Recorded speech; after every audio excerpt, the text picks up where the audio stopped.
You're listening to an Airwave Media Podcast. Hello, Saver. Whether you're saving for that trip to the tropics or saving for an emergency, now is the time to take advantage of Wells Fargo's savings options. Wells Fargo offers savings accounts that can help you save towards your goals. So, what are you saving for? Visit a Wells Fargo branch or wellsfargo.com/save to open a savings account today. Wells Fargo Bank, N.A., member FDIC. It's a long way to Tipperary. It's a long way to go. It's a long way to Tipperary, to the sweetest girl I know. Goodbye, Piccadilly. Farewell, Leicester Square. It's a long, long way to Tipperary, but my heart's right there. Hello everyone and welcome to History of the Great War, episode 231, Listener Question Extravaganza number 4. Thank you to Peter, Joshua, Richard, and Brenton for their support on Patreon, where they now get ad-free versions to all of these episodes, plus special Patreon-only episodes released every month. If that sounds interesting to you, head on over to patreon.com/historyofthegreatwar to find out more information. This is our fourth and final listener question episode, and there are 20 questions to answer. Stick around to the end for news on the future of this podcast and the future of podcasting for me, which hopefully some of you will be interested in. First up, we have some trivia from Mark. An interesting fact that I recently learned, which you might find interesting, was around which country declared war on Germany twice. That is, which country declared war on Germany twice during the First World War. The answer is Romania, who declared war a second time immediately after being liberated in 1918. Whilst it was purely a political ploy to seek out an advantage during the peace talks, I thought it would make for a good World War I pub quiz question. I think that is indeed a fantastic bit of trivia. My favorite piece of trivia is, when did the last German troops stop fighting the Allied forces? And the answer to that is November 25th in East Africa, because it took 2 weeks for them to find out about the armistice. But I think the one about Romania might actually be better. Our next question comes from Spencer on Twitter. Can you talk about the Agadir crisis and other events that almost sparked the war?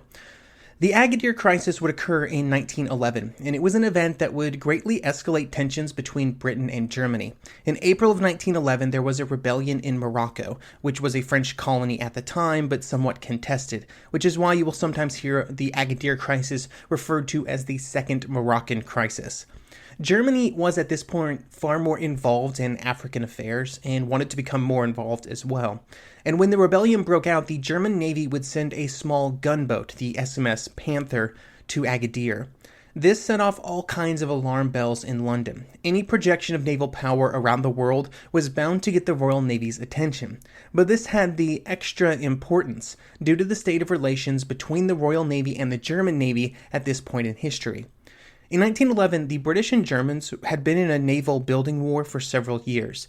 The creation of the HMS Dreadnought in 1905, and then the German 1908 naval law, and the reactions on both sides to both of those events, had triggered a naval arms race that would not really end until the First World War began.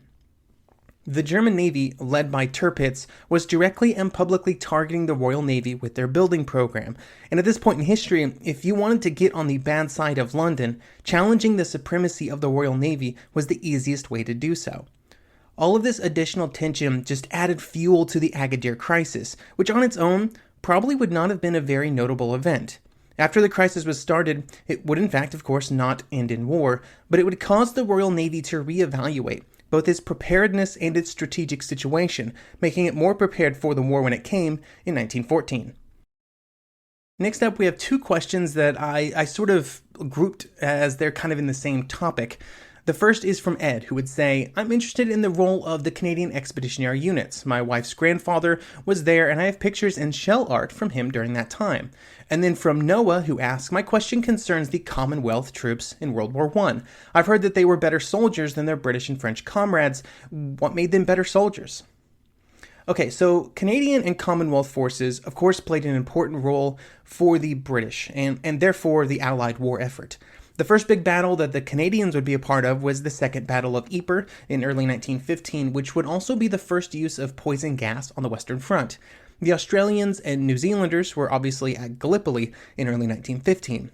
From that point forward, all of the troops from around the Empire would be engaged in most of the major fighting in which the British Army was involved.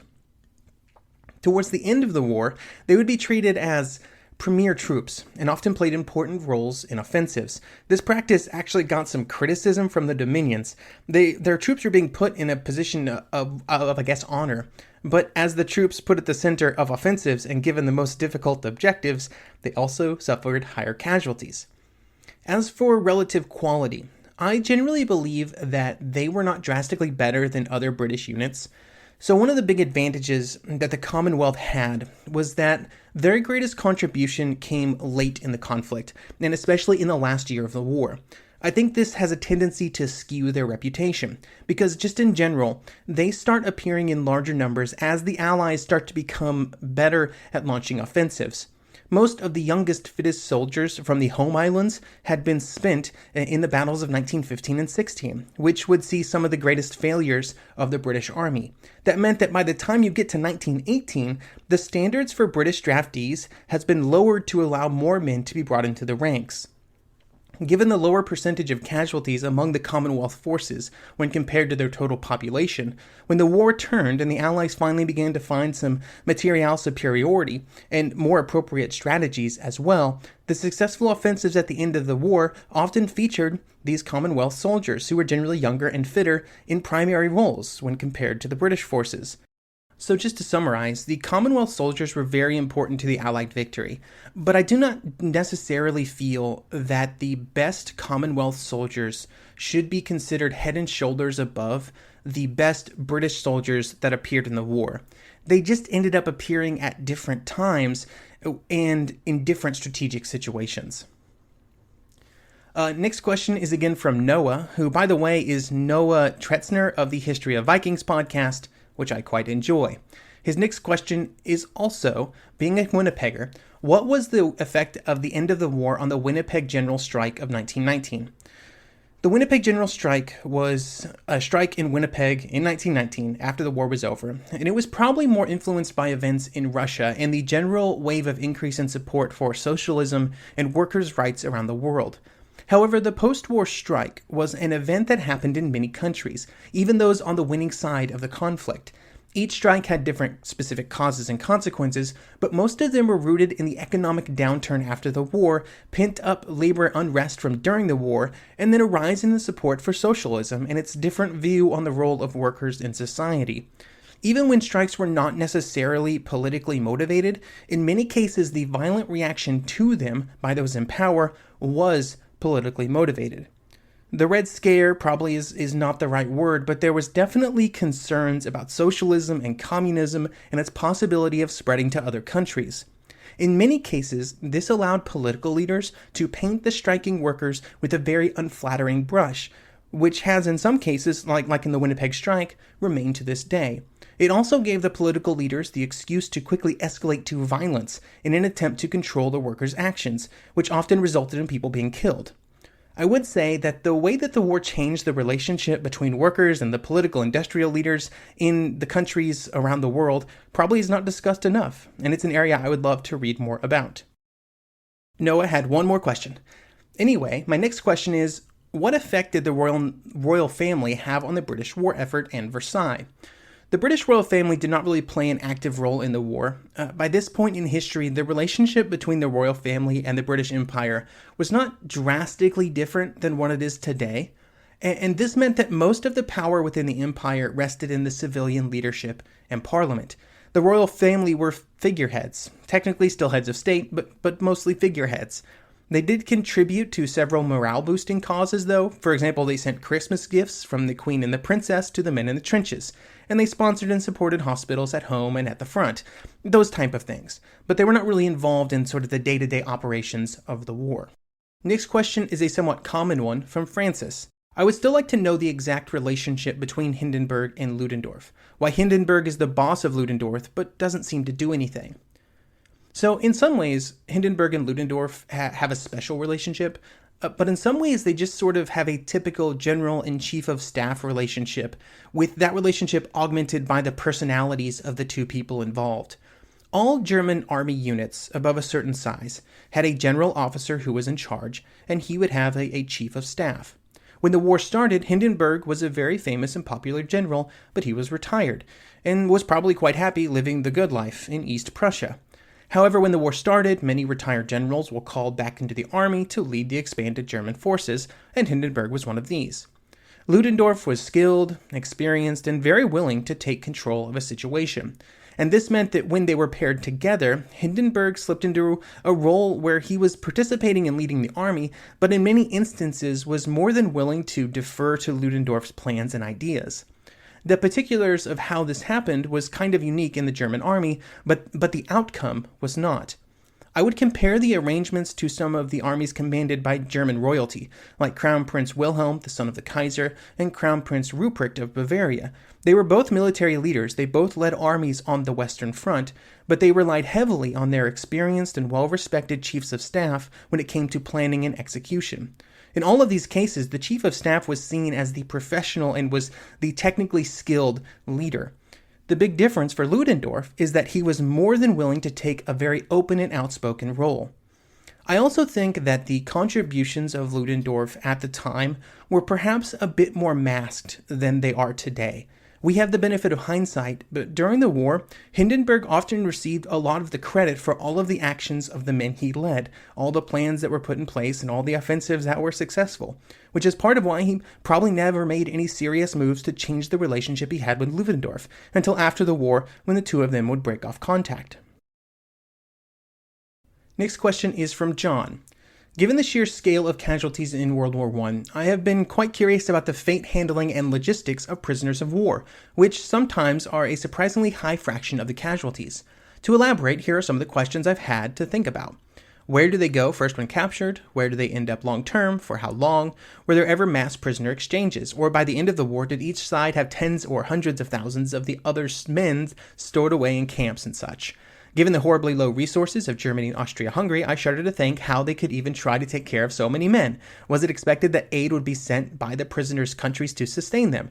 That seems like a fascinating political and logistical knot right there. And if food is being sent to prisoners, wouldn't the Central Powers just take that food for their own starving men? Also, how soon did prisoners get returned after the armistice was signed? Wasn't it an immediate flood into each country of those pent-up men? Okay, so there's a lot of questions there, which I will sort of answer pretty rapidly here.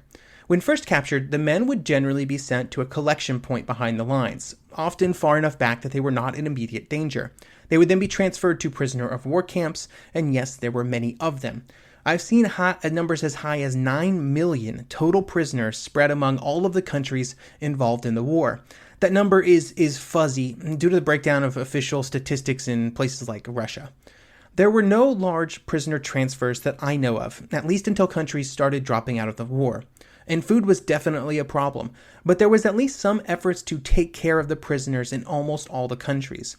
Obviously, the economic situation within a country would cause this to be better or worse depending on the availability of food. Food shortages in Germany and Austria-Hungary caused problems. There were efforts by the Red Cross and organizations within both Britain and France to ship food to their prisoners in Germany, and this was done with the permission of the British and German government. You had to have the permission of the British government because they were running the blockade. And this was also often in the form of parcels to specific prisoners. Families would also be able to send food to the camps, which would arrive just like normal mail. This did result in situations where the Allied soldiers were eating better than the guards that were guarding them. Soldiers from other countries were not as lucky and would only have available what their host provided for them, which was often barely enough to live on. Notably, the Italians refused to send any food to their prisoners in Austria-Hungary, and they did this out of the belief that soldiers who had surrendered were not worth support and should be sort of punished for surrendering. I do want to throw out there that just because the soldiers in some of the Central Powers, or even in some of the other countries, were sort of barely surviving on the food that was provided to them, it was almost always the case where it's not like food was plentiful in those countries.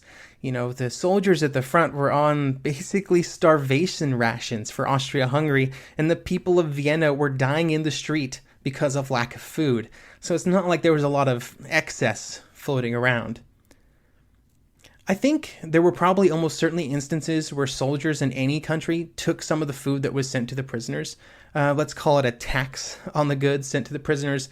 But this does not seem to have been a common occurrence. I think from an administrative perspective, they were just glad that they were not totally on the hook for giving food to the prisoners, meaning more for everyone else. And it was also a really easy way to keep the prisoners happy. Prisoners were largely released almost as soon as the armistice was signed among countries, although they were not always given means of transport.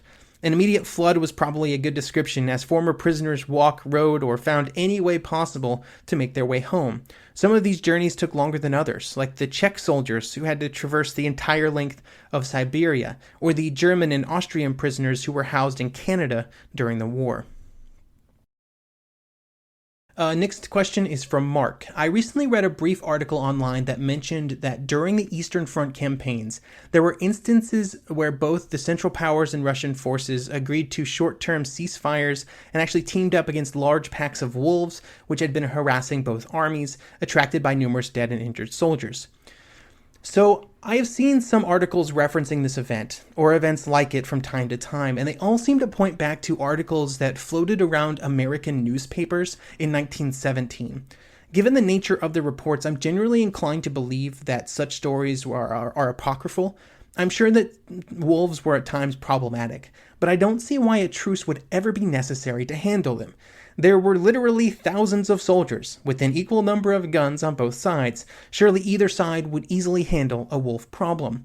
There were some truces between the armies for other reasons, like the disposal of the dead at times, but truces were generally far more common outside the Western Front, like on the Russian front. If anybody out there has an article with more concrete information about this wolf situation, please send it over, but I find the story very hard to believe. Next question is from Sam. One question I have is the role of the Vatican during the Great War. People always talk about their role in World War II, but it's hardly ever mentioned in reference to the First World War. So the Vatican did not play much of a role in the war, beyond their pushes early in the conflict to get both sides to negotiate a peace. They would also attempt to get all of the belligerents to agree to truces on major Christian holidays like Christmas, which they weren't really successful at either. Neither of these efforts were great, and they didn't last very long, and so they would mostly be ignored for the entirety of the conflict, which is probably why you don't hear much about them. Next question is from Mark, which I'm pretty sure is a different Mark than the previous Mark. I'm interested to know more about Switzerland and how they were impacted during the conflict. Whilst they remained neutral, I expect it was a difficult time for the country, particularly in terms of imports and exports, given that it was landlocked on all sides by combatants. So Switzerland definitely experienced some difficulties during the war. As you mentioned, they were of course neutral during the conflict, and throughout the war they would struggle to both stay neutral and maintain essential relations outside of the country for importing items like food. The supply of food would be very problematic fairly early in the war, the same as it was for a lot of countries in Europe. But the Swiss government would be one of the first to introduce rationing, which helped carry the country through the later parts of the war, when items were becoming more and more scarce. Derek has our next question. What did Japan do in World War I? I know they declared war on Germany in 1914, I think on the 6th of August, and that they came out of the war with an empire, but what all did they do? So Japan definitely entered the war right at the start. In the first month of the war, they took over several German Pacific colonies, and they would end up gaining control of them in the Treaty of Versailles, which would play a big role in World War II. Beyond these early actions, they would not really be involved in very much fighting. They would send a few destroyers to work with the Royal Navy in the Mediterranean, and they would send some troops into Siberia late into the war, but that was about it. This is what the Japanese wanted. They wanted the benefits of being on the winning side with the absolute minimum possible investment. They were largely successful in this. They would even be the primary reason that China did not play a larger role in the fighting. The Chinese were more than willing to send troops to the Western Front. They wanted to use it as a way to sort of gain favor with a lot of the powerful nations in Europe. And the Japanese would actively prevent this from happening. because they feared that they would then have to send Japanese troops because they wanted to retain their position as the most important ally on the Allied side in Asia during the war. And to do that, they had to make sure that China didn't one-up them. Philip asks, how effective were trench raids? I think they were probably considered effective, and a success a good portion of the time. Definitive statements are hard to make about trench raids, sort of as a concept, due to how varied they were during the war. They varied in both goals and size, and throughout the war they morphed from almost ad hoc actions to large, pre-planned attacks that looked a lot like scaled-down offensives. At the most basic level, trench raids would involve an attempt to approach the enemy positions at night without alerting them, and then hopefully a brief bit of violence while trying to capture a prisoner or several prisoners, and then it was generally accepted that at that point, the enemy would be notified. Or, as the British private Walter Spence explains, quote, well, you'd try to get down to a part of the enemy trench where you thought it was least manned, you see, and you'd grab a prisoner if you could, and of course he'd give a gawk, and that's when the fun started.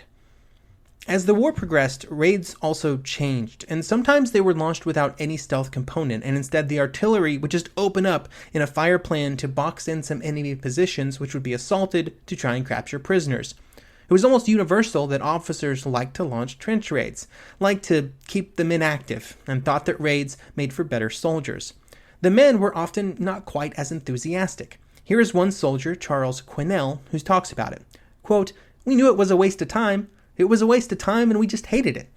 But as time went on to get the information, there was some general about 30 miles behind the lines wanting to know who was on the opposite side, and he would send a message, raid so-and-so and get prisoners, just like that. You know, he ought to have had the job himself. Early on, men often did not have specialized equipment when asked to go on raids, like large amounts of grenades and hand-to-hand weapons and they had to improvise. Later, they would have specialized equipment and more precise tactics on how to execute the raids to accomplish their goals. This specialized equipment at times greatly varied from what was used for normal fighting. Here is a lengthy quote from orders given to German troops who launched a raid near Beaumont Hamel on the Somme front in 1916. Quote, dress and equipment. Field caps are to be worn, no shoulder boards or insignia. Identification marks on equipment are to be rendered illegible. No written material in pockets. Belt hooks are to be removed from jackets. As a recognition mark, all participants are to stitch white bands on both right and left arms. 2 first field dressings are to be carried in the front jacket pockets. Gas masks are not to be taken. Each man is to carry 6 hand grenades, 4 stick grenades on the waist belt, 2 egg-shaped grenades in the jacket pockets. 2 men of each patrol are to carry rifles. The remainder are to carry pistols, Model 08, each with a filled reserve magazine and daggers. So, as you can see, that varies a bit from how people were attacking at the time, especially, leaving the gas masks behind and such. Now, back to the question of how effective they were, I would say that they were probably generally effective. They had varied objectives, and they often achieved them by capturing a few enemy soldiers, or gaining information about their defenses, or just finding out which units were across the line.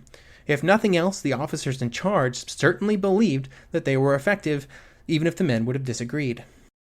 Philip's question on trench raids rolls very nicely into this question from Jean-Luc, who asks, I'm very curious for you to elaborate on what actually happened when you say the German army had learned the hour of an attack from captured soldiers, or some such. How was questioning done? Were soldiers ever judged by their peers or in military tribunals? Afterwards, did some resist? So often these situations would begin with trench raids, where the men would be captured, although it could also happen during an attack, or really at any time the men were in the trenches. There would be an interrogation, especially early in the war. This would often be able to learn a lot during these interrogations before sort of the armies on both sides were like, hey, maybe you should not do that, everybody, don't tell them anything. I've not seen anything about widespread use of violent interrogation methods or even really forceful questioning. They were also not typically held for lengthy periods near the front, under the assumption that most of the men who were in a position to be captured did not often know very much information beyond the immediate situation. Working with prisoners was an area that evolved greatly during the war. Early in the fighting, it would have just been whatever officers were present in that area of the front during the questioning, and the amount of guidance they received on what to do was minimal. They were just using their best judgment. Later, though, better procedures, training, even specialized intelligence groups were created to try and maximize the benefits from these prisoners. But also at the same time, guidance and thought was given to how to prepare men for being captured if that should happen. I've not read anything about any widespread persecution of prisoners who did provide answers to enemy questions either during or after the war.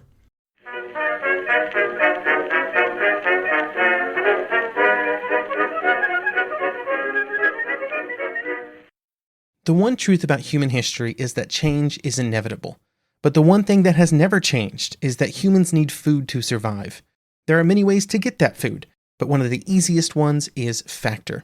Factor delivers ready-to-eat meals right to your door. All you have to do is heat them up and dig in.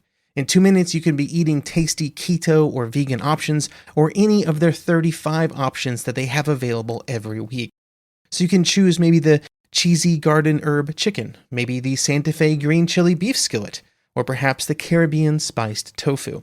It is all delicious, and if you have a bit of a sweet tooth, Factor still has you covered with a wide range of snack and smoothie options. Chocolate mocha cheesecake, snickerdoodle macaroons. Any of that sound good? And don't worry, even the tasty stuff is dietitian approved. Head over to factormeals.com/GW50 and use code GW50 to get 50% off. That's code GW50 at factormeals.com/GW50 to get 50% off. The regular season is heating up, new stars are emerging, and that means more opportunities to win up to 25 times your cash on Prize Picks, the most exciting way to play daily fantasy sports. Just select 2 or more players, pick more or less on their projection on a wide variety of stats, and place your entry. It's that easy. Let it fly to turn $10 into $250 with just a few taps. Easy gameplay, quick withdrawals, and injury insurance on your picks are what make Prize Picks the #1 daily fantasy sports app. Watch your favorite players and get paid doing it this basketball season. See your entries make progress during the game or make new entries for the second half and the fourth quarter. 3-pointers, assists, rebounds, and everything in between are yours for the taking. Join the Prize Picks community of more than 7 million players who have already signed up. Right now, Prize Picks will match your first deposit of up to $100. Just download the Prize Picks app and use code GET100. That's code GET100 on Prize Picks for a first deposit match of up to $100. Prize Picks. Pick more, pick less. It's that easy.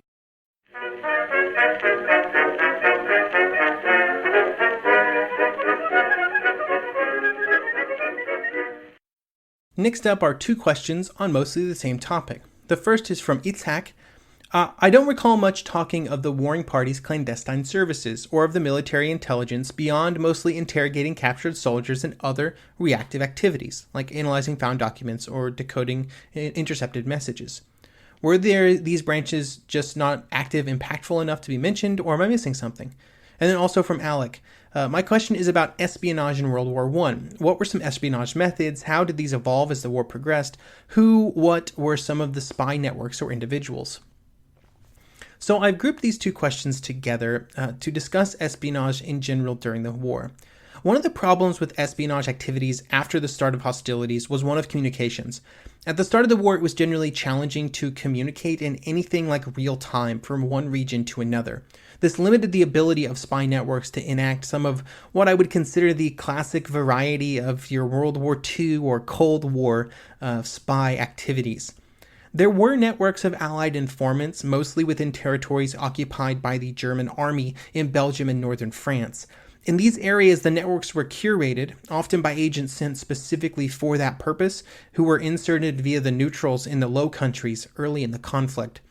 Their purpose was oriented towards intelligence gathering and far less towards sabotage or other forms of hostile resistance. The Allied networks in German-occupied territory might observe railways and the traffic on them, but would very rarely actively interdict that traffic. And there was also always a lag time between when something would be seen and then when that could be finally reported up to London for action to actually be taken on it. The Central Powers were in a slightly more difficult position, although the Germans did have an espionage network in the United States when it was neutral, and in some other countries as well. I would say that it was almost a rule that the fears of espionage activities were always far greater than the actual impact of existing espionage networks on events. The far more important area was in signals, reactive activity, as Isaac refers to them. This came in the form of wireless interception and decryption and other methods of gaining access to enemy communications at both the local and international level. I think that this would change quite a bit after the war, as the espionage services of all of the belligerents during the Second World War would be able to take advantages of advances in communications equipment and mobility to be more impactful on the course of events. Next up is Jonathan, who has a question about money. As everyone has been talking about money and debt lately, I'm wondering how much debt did each country that participated in the war go into at the end of the war, or how much did they have before the war started, and how much did they gain or lose, depending on the outcome of the conflict? The short answer on this one is a lot. Like a lot. Like an unfathomably large amount of money. Before the start of the war, the British Empire was almost certainly the richest nation in the world, and they basically bankrolled the Allied war effort until late 1916. At that point, it was reaching the end of its financial resources and would have to start getting large sums of money from the United States, who then took over the task of paying the bills for the Allies when the United States entered the war in 1917. Most nations would go through a similar process of spending through their nation's gold reserves or whatever reserves they had, and then they would go into debt to allies, and they would try and reach out for foreign loans, often to the United States. Along the way, many nations would try to find help from private citizens through the use of war bonds, but that often covered only a fraction of the total costs of the war. From everything I've seen on the estimates of the total cost of the war, they vary a lot. I don't know I've really seen a really good final number for a lot of countries that seems well researched. There are tables of numbers floating around online, none of which seem to have solid sources that are less than 90 years old. Any numbers that are determined then have to run through like a conversion calculator to United States dollars or British pounds, and then also have to deal with 90, almost 100 years of inflation, so trying to translate them into modern currency is challenging. I think this is part of why answers to these kind of questions are rarely boiled down to specific numbers and are generally spoken about in generalities and outcomes. What is known is that many of the European countries would start the war in a relatively stable financial position. Many of them, like France, Germany, and Britain, would be in a very good financial position. They would end the war heavily in debt, mostly to the British or the Americans. However, a lot of war debt would end up just disappearing after the war. For example, Russia's debt to both the public and private sectors in Britain would not be repaid, with the British government deciding to forgive the debt during trade negotiations. Similarly, money lent to Austria-Hungary disappeared. The real outcome of this spending, in geopolitical terms, was a drastic reduction in the overall wealth of Europe, and especially the British Empire, and instead the shifting of global financial power to the United States. Many European countries on the Allied side had got into debt with war spending and on loans after the war to rebuild. On the losing side, it was mostly reconstruction and reparations loans that would mean that countries like Germany and those in Eastern Europe would also be heavily in debt to the United States. Raymond asks, I'm always wondering how European events from our period of study, that being the First World War, affect today's European views of war, nationalist sentiment, and relationships. It seems like war was a predictable fact of existence then, but also in much of this century. So I think there are definitely different views towards war in 1914 when compared with after the war, and especially after the Second World War. In 1914, it had been almost a century since Napoleon had been defeated, and since that event, although there had been some regional conflicts, nothing had cascaded into a European-wide war. This created a scenario where the public at large had kind of lost the memory of how bad a larger war could be. And from a political perspective, the statesmen of the period focused mostly on the positives of what could happen for their countries and not the costs that would have to be paid. Also, from a technical and military perspective, there had been no way of testing many of the new technologies and tactics employed in 1914, which resulted in military leaders all over Europe drastically overestimating their forces' abilities to decisively win the war. 4 years of conflict would change this viewpoint, and after the war there would be a concerted push for some way of preventing a similar conflict in the future. This took a variety of forms, be it an attempt to make sure Germany was not in a position to start another war through reparations and punishment, but there were also more cooperative efforts to kind of work on world peace, like the League of Nations. It was the beginning of the modern push for these large international organizations, and this trend would falter when confronted by the radical and violent ideologies of the interwar period. Notably fascism and Nazism, of course, but then after the Second World War, the international community would once again try, again with the creation of the United Nations. I think it was a very similar mindset that would see the creation of the European Union a few decades later. I think in recent years, the rise of various nationalist parties around the world belie a sort of general questioning by some people about the role that international bodies like the United Nations and the European Union should play in the modern world. In my own country of the United States, you see this increase in questioning of bodies like the United Nations and NATO, which are organizations formed specifically due to hopes that they would prevent further large conflicts. I don't want to make it sound like I think we're in a June 1914 situation here, on the brink of some large war. But I do think we may be moving into another period of international uncertainty as the structures put in place after World War II begin to break down and the memories of the last Great War start to fade. On more of a podcast structure note, Hendrik asks, you apparently did lots of reading for your research, but did you also use primary sources? At first glance, I can't see any on your sources list. And talking about books, do you know David Stevenson's 1914 to 1918, and if so, what did you think of it? Well, starting off with Stevenson's work, I think Stevenson's book is a totally decent sort of one-volume history of the war. It's probably not my recommendation for such a thing. I usually go with A World Undone by G.J. Meyer or the new Pandora's Box book by the author I'm forgetting. But it's a reasonable, one-volume history of the war. On primary sources, they're a challenge for me. I would say that I wish I could use more of them, but there are 3 problems that reduced my ability to use primary sources. The first one was access, the second language barriers, and the third and most important was time. As a person on a very limited podcasting budget and without an academic affiliation, access to research materials is always a problem for me. If something is not available online or available through interlibrary loan, I pretty much do not have access to it. This means that there are entire mountains of primary source material at various places around the world that are just unavailable. The second problem, and honestly the least impactful, is that I only read and speak English, so anything in a foreign language is off the list. This has ended up not being a huge problem due to the other issues. The third problem, and most important, is time. I have a finite amount of time to work on the podcast, and it competes with family, with the job I have that actually pays the bills, and the occasional sleep. Because of this, I often have to really consider sort of bang for the buck on research. This means that while specific primary sources may be occasionally useful, some of them may be awesome, a lot of the specific information from them would not end up in episodes, or even for how much content is in the podcast, often are at a pretty high level. This often causes me to rely far more heavily on academic secondary sources. I generally feel that it's more important for me to read through that 200-page monograph by an actual historian rather than spend that same amount of time sifting through primary sources, only a small percentage of which will be beneficial to the episode. I'm also incredibly concerned, given the problems that I have access to only certain sources and that I only have so much time, that if I rely on primary sources too much, I will form an inaccurate picture of events. I do really value secondary sources that pull heavily from primary sources, which present those primary sources directly.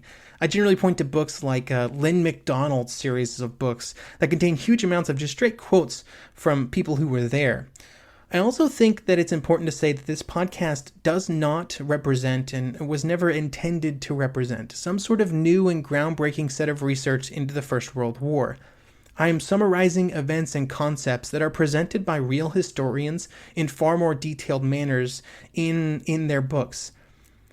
To close out this question, I will say that I think this podcast would be better if I could rely more heavily on primary sources. But at the end of the day, the most important thing about the podcast is that it exists. And that means episodes get released. And to make that happen, I have to be realistic about the amount of research time I have. And that often leads to relying heavily on secondary sources from wonderful historians. Next up is a common question when discussing any war in history. The question of whether there was a decision that could have changed the outcome. Paul brings up a very specific scenario. I was listening to listener questions, and one was, did you think that there was a single defining decision or action that was the turning point that changed the outcome of the war? You said that there really wasn't, and I tend to agree. Well, thank you. However, one decision that has come up in several sources that I think may be one of those watershed moments that may have influenced the whole war was was Moltke's decision to send 2 divisions from the Western Front to the Eastern Front in early August 1914. They ended up not helping in the East, and I argued that their absence contributed greatly to German offensives stalling and ultimately being turned back at the Marne. I was wondering if you found Moltke's decision to be as influential as I do. Okay, so I have seen this specific decision come up a lot when this topic is introduced. Paul mentions 2 divisions. I think it was actually 4 that got sent to the Eastern Front, which just makes the question even more relevant. The basic idea is that if the Germans concentrated more of their forces in the West, then the sort of grand strategic goal of their plan, which was to capture Paris and then trap the French armies in eastern France, could have happened. I think this is so persistent because of the general belief that if Moltke had operated under a more strict interpretation of the Schlieffen Plan, then the German attack would have been successful. This might have meant not transferring divisions to the east, and it also probably would have required Moltke to not make the decision to move troops to the south to meet the French attacks there, a decision that was made well before the war began. As Moltke constructed the plan, there were about 70 German divisions in the west when the war started. For the purposes of this question, I'm going to say that we give them another 7 divisions to put on the right wing. And for reference, this would be about half the total strength of von Kluck's army, which was on the far right of the German advance and the most powerful of all the German armies. I still don't think even 7 divisions makes a decisive difference. Honestly, I think within the realistic constraints of the manpower of the German army, no amount of force on the right wing, with troops still available in the south to prevent the French from marching into the Ruhr and the Russians from marching into Berlin, could make the plan in 1914 work. And this is because I believe that the problem that the Germans had in 1914 had little to do with manpower and was firmly rooted in mobility and logistics. The biggest problem with World War I offensives is not that there were not enough men available. That was rarely the problem. The problem was that it was impossible to project those men forward through and beyond the enemy lines fast enough to prevent a response. The Germans do very well in the initial stages in 1914, but only because the Entente completely misreads the play. Even with the advantage of the enemy doing completely the best possible thing for the German attack, by the time that the Germans reach the Marne, they are running into the same problems that every other World War I offensive would. Essentially, they were limited, both in movement of military soldiers and supplies, to how fast and far their men could walk. This put limits on how far and fast they could advance, and they found that limit during the march to the Marne. The stories of German soldiers almost falling over from exhaustion are well documented. The French and British did have similar problems at this point. Their soldiers had been retreating from the Germans just as long as the Germans had been advancing. However, the critical part was that as the Germans advanced deeper into French territory, their ability to push forward supplies and reinforcements drastically decreased. At the same time, the ability of the French and British to move reinforcements and supplies to help in the defense only increased. I personally believe that this problem prevents the Germans from ever taking Paris, and with Paris in French hands, it would have been very difficult for the Germans to advance any further south to cut off the French army. More troops only makes the supply situation worse, and it does not really solve the exhaustion problem or the problem of getting supplies to the front lines. Due to the issues with railroads being damaged, any German reinforcements would have just had to make the same marches as everyone else. I think I mentioned this in an answer to an earlier episode, but I've always been of the opinion that the First World War existed in a period where the armies were simply too large for the type of attacks that were being executed in 1914. Armies were too big for the traditional flanking maneuvers to really work, when there was nothing but the speed of the soldiers to propel them forward. The technological advances that helped the attackers would come along a generation later. However, at the same time, the best defensive mobility technologies, specifically the proliferation of rail travel, was already prevalent. This makes it far easier for the defending army to reinforce, reposition, and resupply their forces, in this case as the Entente forces who were trying to meet the Germans. Of course, all of this is just my opinion, as we are firmly off the map of historical fact and into the land of historical fiction, where opinions and theories are the rules of the game. So this isn't really a definitive answer, it's just my thoughts on the matter. Next up is a question from Benjamin Jacobs of the Wittenberg to Westphalia podcast. A running theme of the show has been the learning curve of the generals coming to grips with new technology. The truism has become we always prepare to fight the last war. What lessons can we take about being adaptable and learning more quickly? This is a really good question, because learning and adaptation, or the lack thereof, by many military leaders during the war often comes under a lot of criticism. There was a tendency to push a lot of blame onto leaders like Haig and Joffre for the absolute disasters that were the Entente offensives of 1915, 16, and 17. Some of these criticisms are absolutely justified. They were the leaders of the armies. When their armies made colossal mistakes, they should receive some of the blame. At the same time, other commanders get praised due to their actions during the war, men like Ludendorff or Petain or Plumer. It's tempting to point to those leaders, with Petain's push for more conservative offensives and a different role for artillery, Plumer with his bite and hold tactics, and Ludendorff for the German 1918 offensives, and say, wow, those people really knew what they were doing. But in all those cases, those different strategies, just like the other leaders, did not win the war. Petain and Plumer's slower offensives were ruinously expensive in artillery and still resulted in large casualties while only capturing small pieces of territory.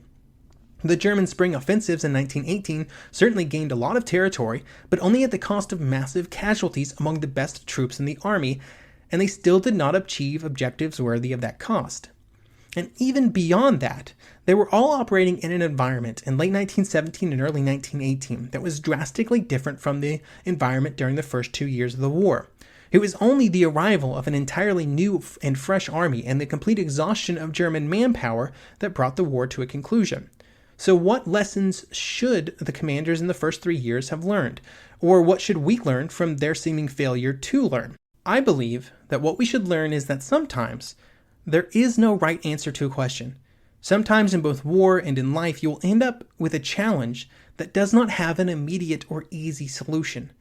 On the Western Front, from the point near the end of 1914 when the front was established until 1918, when the manpower pools on both sides began to simply run dry, I do not believe there was anything that the military leaders on either side could have done to quickly win the war.